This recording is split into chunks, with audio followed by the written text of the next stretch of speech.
क्या होगा अगर मैं आपसे कहूँ कि आपका जो हेल्दी डिनर असल में एक स्लो पॉइजन हो सकता है? जी हाँ, वही आलू जो आपके किचन में रखे हैं, या वो हेल्दी ब्राउन राइस जिसे आप फिटनेस के लिए खाते हो, वह आपके लिए परेशानी का कारण भी बन सकता है और डिजीज़ की वजह भी हो सकती है। आज की इस वीडियो में हम पर्दा उठाएंगे 5 ऐसे कॉमन फूड से जो आपकी प्लेट में छुपे हुए साइलेंट किलर हैं। हम बात करेंगे रियल केस स्टडीज़ की, जहाँ सिर्फ एक मिल्क शेक या कुछ कच्चे दानों ने लोगों को हॉस्पिटल पहुँचा दिया है। नमस्ते दोस्तों, मेरा मिशन है आपको नेचुरल चीज़ों का सही यूज़ और एक हेल्दी तरीके से और डिजीज़ फ्री लाइफ देना। चलिए शुरू करते हैं बिना किसी डिले के। सबसे पहले बात करते हैं उस चीज़ की जो कि एक्चुअली हर इंडियन के घर में ज़रूर मिलती है, वो है आलू। कभी आपने नोटिस किया है कि कुछ जो आलू होते हैं वो थोड़े हरे कलर के हो जाते हैं, ग्रीन कलर के हो जाते हैं? जब आलू एक्चुअली क्या है कि जो आलू है वो जब लाइट के कांटेक्ट में आता है तो उसमें क्लोरोफिल जो होता है वो बनता है, जो उसे हरा बना देता है। क्लोरोफिल सेफ होता है, नो डाउट, लेकिन इसी के साथ वो बनाता है सोलानिन। यह एक बहुत ही खतरनाक न्यूरोटॉक्सिन है।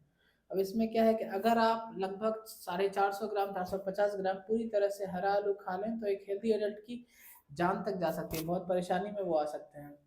अब इसके सिम्टम्स क्या क्या हैं? जैसे आपको बहुत तेज हेडेक होगा, इंटरनल ब्लीडिंग हो सकती है, पैरालिसिस और एक्सट्रीम केसेस में कोमा और इनफैक्ट डेथ तक हो सकती है। तो अगर आलू थोड़ा सा भी हरा हो तो उस हिस्सा को क्या करो, आप बेसिकली कट कर दो। और लेकिन अगर मान लीजिए कि आपका पूरा ही आलू हरा है तो आप उसे तुरंत डस्टबिन में फेंक दीजिए, उसको आपको बिल्कुल यूज़ करने की ज़रूरत नहीं है। वो आपके लिए बहुत बड़ी परेशानी का कारण बन सकता है। ठीक है। फिर जो दूसरी चीज़ है वो है नटमेग। नटमेग क्या है? इसको हम लोग जायफल जायफल वो भी कहते हैं।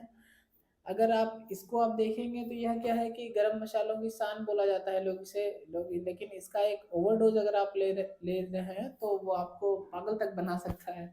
जायफल में होता है मिनिस्ट्रिसिन नामक एक कंपाउंड जो बॉडी के अंदर जा करके हेलुसिनेशंस पैदा करता है। एक रियल के स्टडीज की बात करें तो एक 17 साल की लड़की ने 50 ग्राम जायफल पाउडर का मिल्क शेक पी लिया तो आधे घंटे के अंदर उसे चक्कर आने लगा। इनफैक्ट उसको बहुत ही बेहोशी जैसी हालत बन गई और उसे इमरजेंसी में एडमिट करना पड़ा। उसी तरह एक और केस में क्या हुआ कि 37 साल की एक वुमेन थी, उनको उन्होंने सिर्फ 10 ग्राम से ही सीवियर टॉक्सिसिटी हो गई।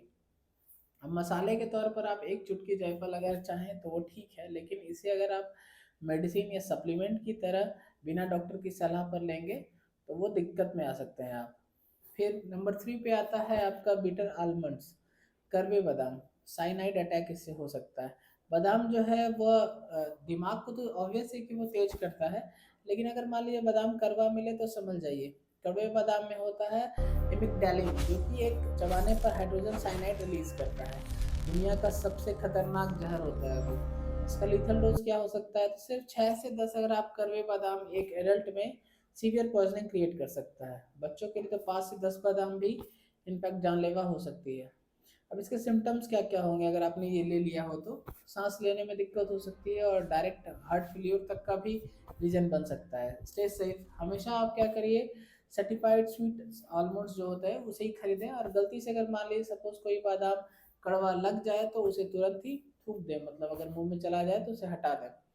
उसके बाद नंबर 4 पे आता है आपका अंडर कुक्ड जो रेड किडनी बीन्स होता है, राजमा का जो होता है जिसको हम लोग आमतौर पर राजमा कहते हैं।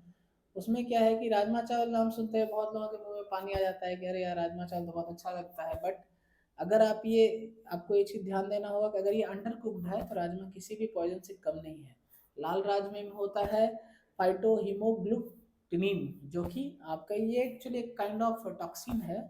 अगर आप राजमा को लो हीट पर जैसे स्लो कुकर में पकाते हैं तो ये टॉक्सिन खत्म होने के बजाय 5 गुना ज़्यादा पावरफुल हो जाता है। सिर्फ 5 कच्चे राजमा के दाने आपको घंटों तक एक्चुअली सीवियर वोमिटिंग, इनफैक्ट पेट में दर्द भी आपको क्रिएट कर सकता है।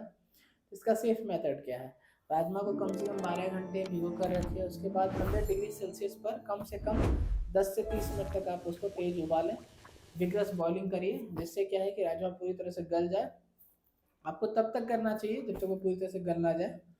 फिर क्या है, नंबर 5 पे आपका आता है ब्राउन राइस।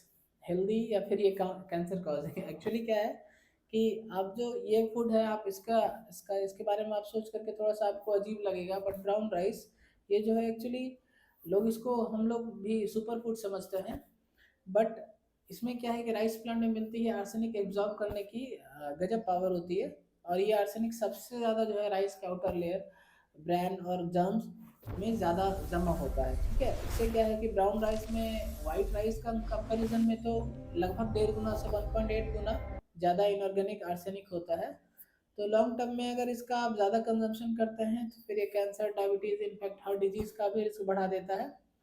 तो how to reduce its risk, घबराइए मत। राइस को पकाने से पहले 8 से 10 बार उसको अच्छे से क्लीन करिए, रगड़ रगड़ कर धोएं। ठीक है, फिर 1 घंटा भिगो कर उसका जो पानी हो उसको आप फेंक दें। इससे क्या है कि आर्सेनिक का रस काफ़ी हद तक आपका कम हो जाता है। तो दोस्तों, नेचर ने हमें खाना ही नहीं दिया है बल्कि उसके साथ साथ नेचुरल वार्निंग साइन भी दिया है, जैसे कर्व टेस्ट या हरा रंग, या बस हमें थोड़ा सा अलर्ट रहने की ज़रूरत है। अगर आपको इस वीडियो से कुछ नया सीखने को मिला हो तो प्लीज़ एक लाइक ज़रूर करें। इस वीडियो को अपने फ्रेंड्स और अपनी फैमिली के साथ शेयर करें ताकि वो भी सेफ रह सके आपकी तरह। और ऐसे ही लाइफ सेविंग इन्फॉर्मेशन के लिए चैनल को सब्सक्राइब करना बिल्कुल ना भूलें। नीचे कमेंट्स में आप बताएं कि क्या आपको इन हिडन डेंजरस जो थिंग्स हैं इसके बारे में आपको पहले से पता था। हंसते रहिए, मुस्कुराते रहिए और हर रोज कुछ कुछ नया सीखते रहिए। Thank you so much, keep smiling.